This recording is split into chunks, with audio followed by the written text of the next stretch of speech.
बांदीकुई के विधायक सम्माननीय जी.आर. खटाना साहब, दौसा से विधायक और प्रदेश सरकार में मंत्री मोरारी लाल मीणा जी, थोड़ा बैठ जाओ भाई सब, 10 मिनट की बात है, शांति से।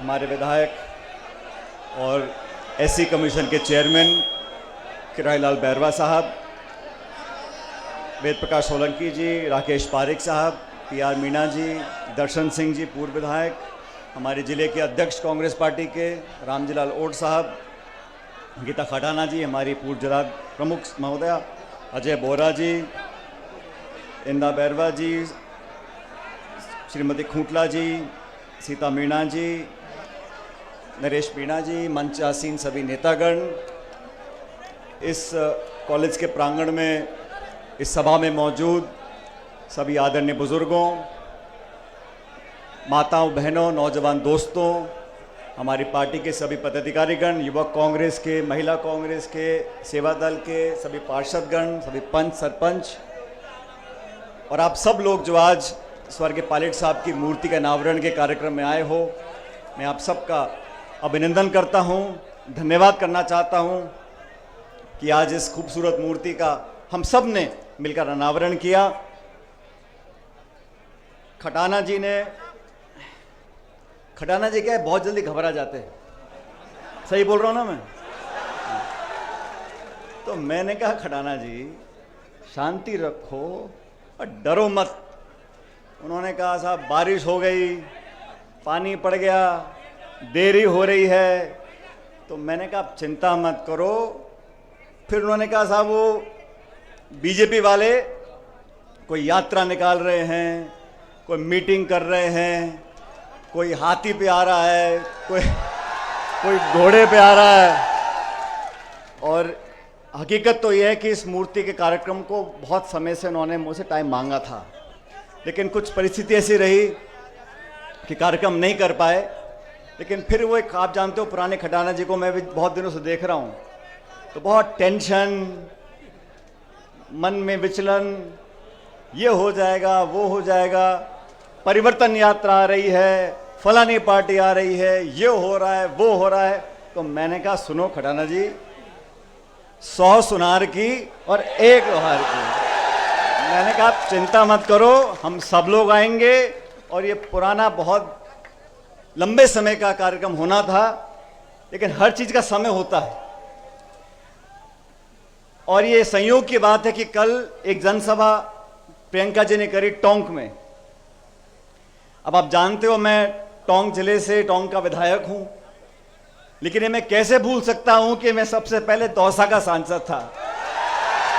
तो कुछ संयोग ऐसा बैठा कि जैसे ही हमारी टोंक की सभा कल खत्म हुई, हमारा आज 11 तारीख का प्रोग्राम था। तो मैं धन्यवाद देना चाहता हूं उन सब लोगों का जिन्होंने इस मूर्ति का निर्माण करने में, इस कार्यक्रम को कामयाब बनाने में एक दूसरे का सहयोग किया। और आप सब जानते हो चुनाव ज़्यादा दूर नहीं है। अभी खटाना जी याद दिला रहे थे 1986 में, मुझे अच्छी तरह याद है, मैं छोटा था उस समय, मेरे ख्याल 8-10 साल का होऊंगा। उस समय पायलट साहब ने इस कॉलेज का जब शिलान्यास किया था, तो टाइम था सुबह का 11-12 बजे का, हम पहुँचे रात के 1 बजे यहाँ पे। उन दिनों सड़कें छोटी थी, एम्बेसडर गाड़ी थी, डीजल की थी, बार बार गर्म हो जाती थी, रुकना पड़ता था। और साथ में आए थे उस समय सांसद थे अमिताभ बच्चन जी। मुझे जब इन्होंने कहा तो एकदम से याद आया कि हम अलवर होते हुए बांदीकुई पहुंचे, लेकिन रास्ते में बहुत जगह रुकते हुए आए और 8-10 घंटे देरी से आए। और उस समय भी लोगों के अंदर बहुत उत्साह था, बहुत जोश था। अब ये देखो खटाना जी, आपकी किस्मत ही ऐसी है, आज बिना अमिताभ बच्चन जी के भी मामला जमा हुआ है ठीक ठाक। क्यों भाई? और ये बात भी सही है कि शिलान्यास पायलट साहब ने किया था, लेकिन आज उनकी मूर्ति का जहां भी होंगे वो देख रहे होंगे कि हम सब ने मिलकर उनका मान सम्मान किया है। और इस मूर्ति की प्रेरणा आने वाली पीढ़ियां हमसे आपसे लेती रहेंगी। ये छत्तीस कौम के लोगों के लिए, समाज के लोगों के लिए, जिले के लिए, जो जो बच्चे यहाँ पढ़ेंगे उन सब के लिए एक प्रेरणा का स्रोत रहेगा। अब क्योंकि 2.5-3 महीने बाद चुनाव है और मेरे ख्याल 1 महीने में आचार संहिता लग जाएगी। विधानसभा के चुनाव होंगे प्रदेश में, मध्य प्रदेश में है, छत्तीसगढ़ में है, तेलंगाना में है, मिजोरम में है, और आप सब लोगों को निर्णय करना है कि किन लोगों को चुनकर हमने विधानसभा में भेजना है।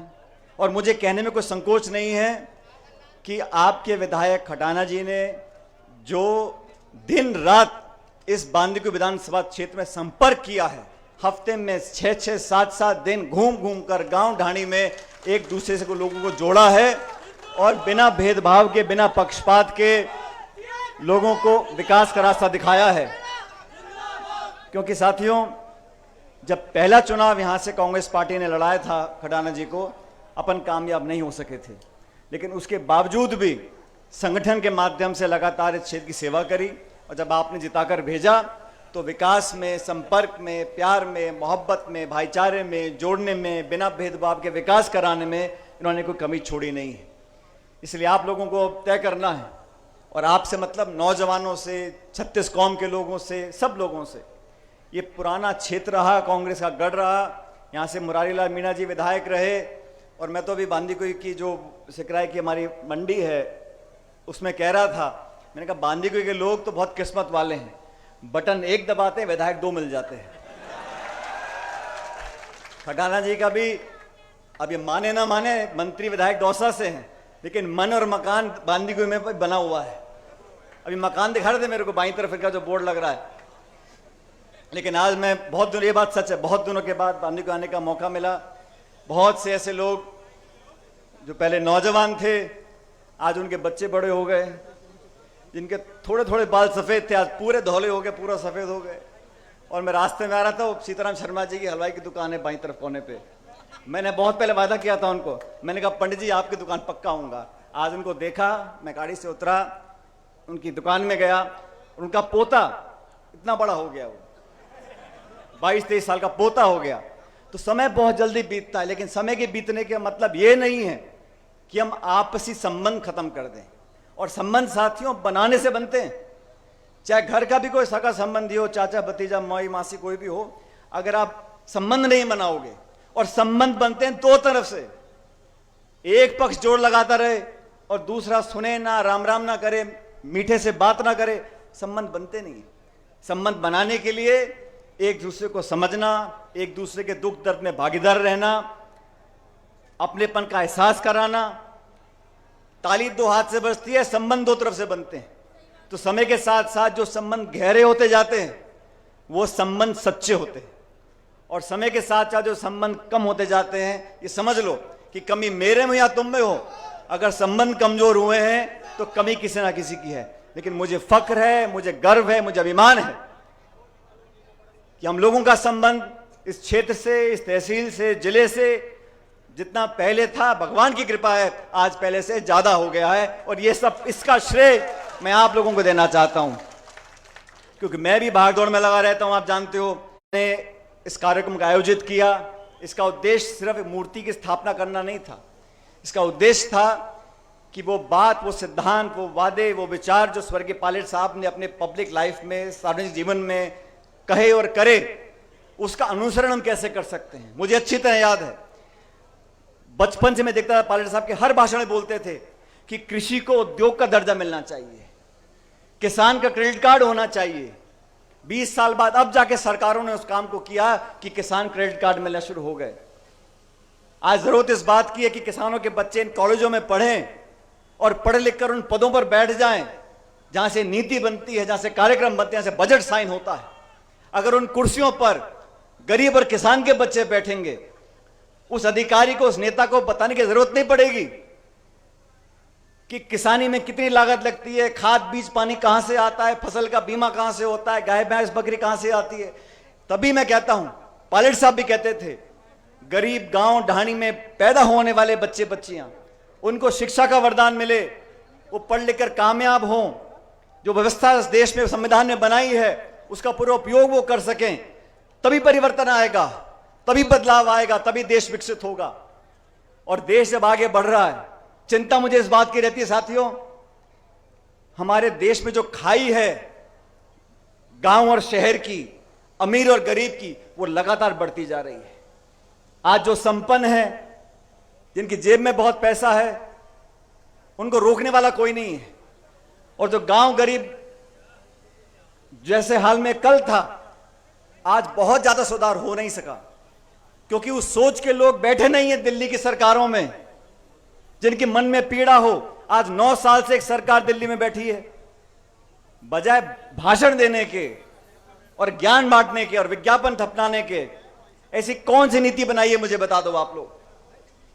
नरेगा की योजना हमारी सरकार लेकर आई, शिक्षा का अधिकार हमारी सरकार लेकर आई, रोजगार का अधिकार हमारी सरकार लेकर आई। गरीबों का 75,000 करोड़ ऋण किसने माफ किया? कांग्रेस सरकार ने माफ किया। बीजेपी की सरकार जनता ने बनाई 2014 में, उसका मैं सम्मान करता हूं, क्योंकि जनता के आगे कोई नहीं है। उस सरकार बनाने के बाद हुआ क्या? नोटबंदी कर दी, जीएसटी लगा दिया, गैस का सिलेंडर 1100 रुपए का बिक रहा है। ऐसा क्या कारण है कि केंद्र की सरकार जो पूर्ण बहुमत की सरकार है, मिलीजुली सरकार नहीं है। हमारी सरकारों में बहुत दबाव होते थे, सहयोगी दल कुछ मांग करते थे, दबाव में हम आ जाते थे, लेकिन पूर्ण बहुमत की सरकार बनी हुई है। किसानों के खिलाफ 3 कानून आपने बना दिए। नौजवान जो फौज में जाना चाहते थे, आज आपने अग्निवीर की स्कीम लगा दी कि फौज में भर्ती हो जाओ और 4 साल में छुट्टी। वो बापड़ा 4 साल बाद के करेगा क्या? उद्योगपति परेशान, नौजवान परेशान। हां, चुनाव आ जाए तो नई डेट आती रहती है। अभी राम मंदिर का उद्घाटन 1 जनवरी को होगा, 20 जनवरी को होगा। अरे तुम आज ही कर दो ना, कौन मना कर रहा है?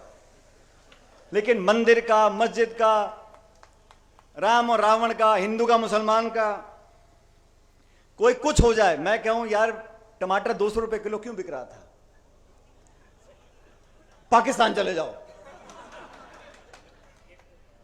महंगाई बढ़ गई, उद्योग बंद हो गए।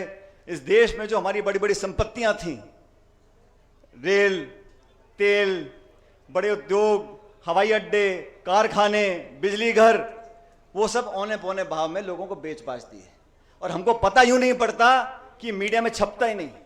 जो खबर नहीं छपानी होती वो नहीं छपती। लेकिन हिंदुस्तान का नाम बदल रहा है, भारत रखेंगे, इंडिया रखेंगे। अरे भाई, पहले से दोनों नाम हैं, तुमने क्या आविष्कार कर दिया? ये जो सोच है लोगों का ध्यान भटकाने की, मैं नौजवान साथियों से बोलना चाहता हूं, हम में कुछ कमी, आप हमें आके बोलो, कोई दिक्कत नहीं। लेकिन ये जो देश को लूट रहे हैं, इनको तो समझ लो। पहले खरबों रुपया विदेश चला गया। क्या भाषण दिए थे? सरकार बनाने के बाद पूरा कालाधन वापस आ जाएगा हिंदुस्तान में। कितना कालाधन वापस आया? जो अवैध बांग्लादेशी देश में घुस गए हैं उनको हम बाहर निकाल देंगे। कितने निकाल दिए आपने? ये झूठ और पाखंड की राजनीति ये जनता समझती है, और इसका परिणाम हमने कल देखा। ये बड़े बड़े रथ पर परिवर्तन यात्रा निकालने आए थे कल दौसा में। मुरारी जी, कितने लोग थे दौसा में? क्यों भाई? 200-300 कार्यकर्ताओं को लेकर परिवर्तन यात्रा करने जा रहे हो। अरे बड़े भाइयों, खिड़कियां खोल लो, देख लो जनता कहां खड़ी है। इनके पल्ले कुछ नहीं है, मेरी बात समझो, इनके पल्ले कुछ नहीं है। सिर्फ ध्यान भटकाना, लोगों को भड़काना, धर्म जाति की बात करना, सत्ता हासिल करना और राम राम जपना, इतना ही काम है। सब लोगों से सचेत रहना हमें बहुत जरूरी है, क्योंकि अब क्या, दुकान बहुत खुल गई। अभी चुनाव से पहले मैं देखूं, नई नई पार्टी बन रही है, नए नए नेता आ रहे हैं। अरे न अरे, अब आजकल और दिक्कत क्या हो गया, देखो कोई बुरा मत माने, इस लोकतंत्र में सबको आजादी है टिकट मांगने की, चुनाव लड़ने की, और मैं समझता हूं इसमें कोई गलत बात नहीं है। लेकिन कुछ तो सोच लो, जिसकी 1.5 बीघा जमीन बिक गई, उसने खरीदी 2 स्कॉर्पियो, 4 झंडे और चल दिल्ली, चल जयपुर। इसमें कोई बुरी बात नहीं है, वहां तक तो ठीक है। लेकिन जब बाद में निर्णय हो जाए और जो सबसे मजबूत उम्मीदवार हो, चाहे वो किसी पार्टी का भी हो, मैं तो अपनी पार्टी की बात कर सकता हूं, तो फिर सबको मिलकर समर्थन करना चाहिए। ये नहीं है कोई चील में चला गया, कोई गाड़ी में, कोई घोड़े में, कोई बोतल में, कोई हाथी में, कोई केकड़े में, ऐसे नहीं चलता। आप अगर विचारधारा से जुड़े हो तो आपको दिखाना पड़ेगा।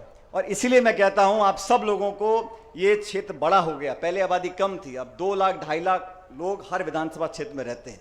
अगर कोई ये गलतफहमी पाल ले कि मैं तो फलाने गोत्र का हूं, फलाने जाति का, मैं तो चुनाव जीत जाऊंगा, संभव नहीं है।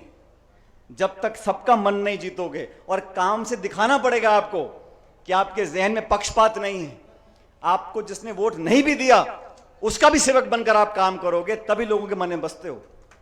पर नेता तो बहुत हुए, मंत्री बहुत हुए, मुख्यमंत्री बहुत हुए, लेकिन नेता वो बनता है जो लोगों के दिल में राज कर सकता है, और लोगों के दिमाग में, लोगों के दिल में, लोगों के जहन में एक छाप छोड़ने के लिए बहुत मेहनत करनी पड़ती है, बहुत त्याग तपस्या करनी पड़ती है। और मैं शुरू में कहा था, अपनेपन का एहसास कराना पड़ता है। मुझे पूरा विश्वास है आप सब लोग, अभी वेद प्रकाश जी भाषण दे रहे थे, और वेद प्रकाश जी का क्या है, ये जो बोलते हैं तो बहुत आगे का सोच के बोलते हैं, लेकिन मैं ये जानता हूं कि जिन लोगों को जनता ने चुनकर भेजा उन सब ने मेहनत से काम करा है। और खटाना जी ने बांदीकुई के विकास में, ये इस बात को आप भी जानते हो, जितना पहले नहीं हो सका था उससे ज्यादा काम इस बांदीकुई में करा के दिखाया है। इसलिए अब आप सब लोगों से मैं निवेदन कर रहा हूं, 2-1 महीने का समय रह गया, अब मैं खटाना जी को बोल दूं कि टेंशन मत करो। बोल सकता हूं क्या? आप सब के सब दोनों हाथ खड़े करके बताओ कि बोलो टेंशन करने का नहीं है। खटाना जी अभी टेंशन करने का नहीं है, खुल के काम करो 2 महीने और फिर जनता जिता के कांग्रेस पार्टी को भेजेगी यहां से। मैं आप सब लोगों का धन्यवाद करना चाहता हूं। मेरे साथ जोरदार नारा लगाना है कांग्रेस पार्टी का, कांग्रेस पार्टी, और जोर से, कांग्रेस पार्टी।